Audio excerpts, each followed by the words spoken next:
to that low. Why am I picking that high? It's an up close candle. Why am I not picking that one? That's an up close candle because this candle's high is higher than that one. It's also having a candle that's lower in its high to the left of it. So this makes this what? A swing high. So that high down to this bullish breaker, that passed through one time, that is your dealing range. Okay, this is your dealing range. This is the part that people pay me for this information, okay? So if you're going to sleep, start yourself up because this is what people want to see. So there's your dealing range right there. Right inside that little, let's lighten that up, it's a little too bold. Okay, so there's your dealing range. Inside that dealing range, I don't care how much time it spends inside of it. I don't care. I'm waiting for something to occur. What was that? Everything I outlined this morning. Does it support price going higher at the breaker? Yes. It goes back down one more time. Does it go outside that range? No. So the dealing range is not disrupted. It only went down there one more time.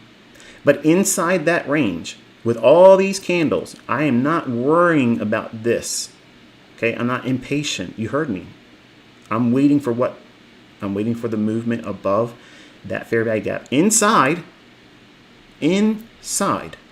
of this dealing range. And it's in the premium side of that range. It's in the upper portion of it, upper half of it. My expectation was we were going to reach for higher prices this morning. I outlined it. It's all in here. 4130.75 was my specific target because it would take us above this high here. That's where buy side is. So where specifically am I aiming for? Because I'm not doing a supply and demand zone. I'm telling you specific price levels.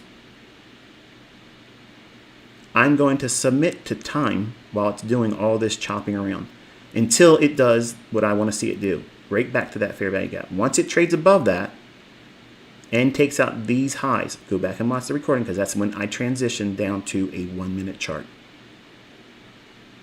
At that time, all through here, I'm going to extend it a little bit further because this is where our range is. And then we crossed over the fair value gap. So I'm encapsulating in this little orange box this up close candle that took us above these highs and above that fair value gap. So dropping down to a 1 minute chart. And you thought it was just moving averages, right? Oh, like ICT, you can trade with moving average. Yes, you can. I used to do stuff like that. But I didn't know what I was doing. And I didn't know what I know now. And I would never do that again. So here's your dealing range. So inside of this high and inside of this low, I'm not concerned of how many candles it makes going sideways until we get above. When we get above, take out these highs here. What is that technically becoming? A shift in market structure. We've already shown 2 times where it worked off of that bullish breaker, that blue shaded area down here. And I told you that the candles that it needs to now deliver. Otherwise, it's not good. And it would probably go deeper than the bullish breaker. And my analysis would be incorrect. And I would just have to wait for something else to do. So I gave you all the parameters, everything. I told you what would nullify the idea. I told you what we were specifically waiting for, what the criteria was, where the accumulation would take place inside the bullish breaker and inside of the initial fair value gap on Monday. That's this green area. Does it accumulate in here? Yes. Does it send price above that fair value gap that I had on the 5 minute chart when I expected it to do it? Yes. It came in, opened, traded down into it again a little bit, and then rallied. Then created the fair value gap I drew your attention to real time right then and there. I said that if this candle here, I would like to see it trade down and give it an immediate rebalance because this would otherwise be a fair value gap. Right when that forms, what are you waiting for? What time of day are you waiting for in the morning session? Between 10 o'clock and 11. Folks, you can set your business hours to what I'm teaching. You don't see that in other people's stuff. I mean, you're learning it now because they're learning from me. But these ideas have always been rooted in algorithmic delivery. As soon as we went to electronic trading, you think they just electronically allow you to just randomly push price around? You honestly believe, listen, pay attention.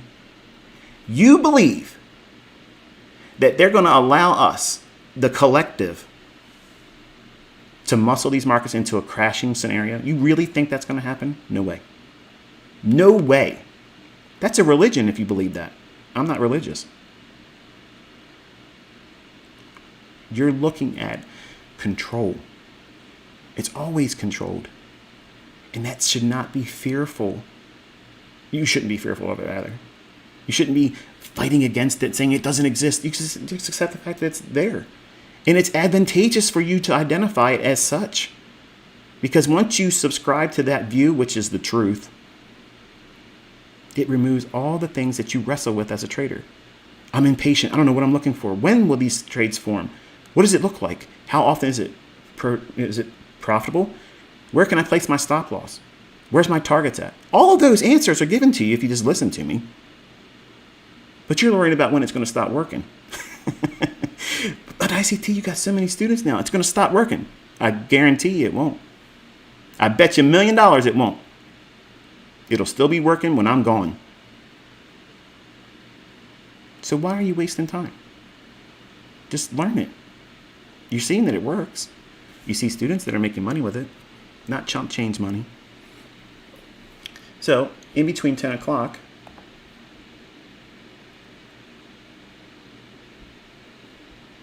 and 11, we're talking about 60 minutes, folks. 60 minutes. You got a job? I know, it sucks. Be thankful that you have it. You're running a business that's time consuming and distracting? I understand, but be thankful that you have it. You sleep during this time, ICT. I can't wake up. Use an alarm clock. Because you're going to have to make some kind of sacrifice, folks. Somewhere in your life, you're going to have to give up something to the market. It's a cruel lover, and it demands all of your attention. It demands all of your energy. And if you let it take all of it from you, it'll be a vampire and suck everything out of you. Life, time, hope. And you'll fall in love with it more than your family. Like, or they're in the chart. What are these repeating characteristics? Okay. Inside of this vertical line and this side of this vertical line here, we have one portion of price action that keeps your focus dialed in. You don't care so much about what it did before. You're forced to look at what is it going to do in between these two lines. Well, I told you. We're going to draw up. Told you the very candles it's going to key off of. Told you what time it started running. Why should it start running there? Because at 10 o'clock to 11 o'clock, that macro that runs, once there's an imbalance that's formed, I took your attention to it right there. I would rather have seen immediately this run here and then take off. That's what I wanted to see, because that's what I'm looking for in low resistance liquidity run signatures. That I love that pattern. I love it because it tells me it was going to go much higher than it has. But because it didn't, this is the part where you write down what I'm saying, folks. This is good. It's good stuff. Try not to say any bad words. I've been doing good since Passover, by the way. If it would have created an immediate rebalance, in other words, let me take this off. I'll put it back on in a second. If this candle, when we were talking about it live, I said I would like to see it trade down and touch that candle's high. That would be an immediate rebalance. If that occurred, we would be above 41.80 because it created the fair value gap. In other words, it closed here and kept that low here and that candle's high here.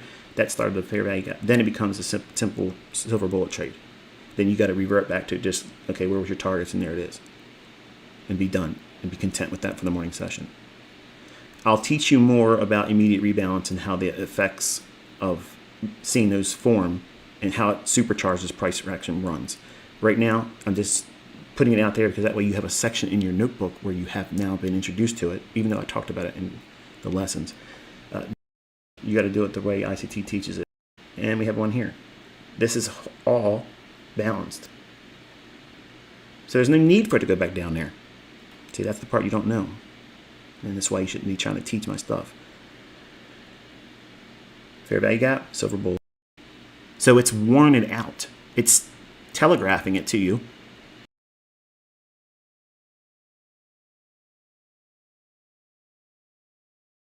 That's not even a fair value gap. It's a balanced price range.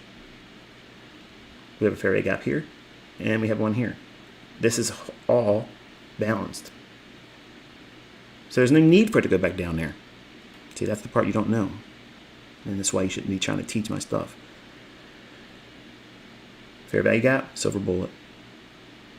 The difference between it, if it would have been an immediate rebalance, there probably wouldn't have been a silver bullet trade for this indice, and then we would have been rocketing higher to 4180.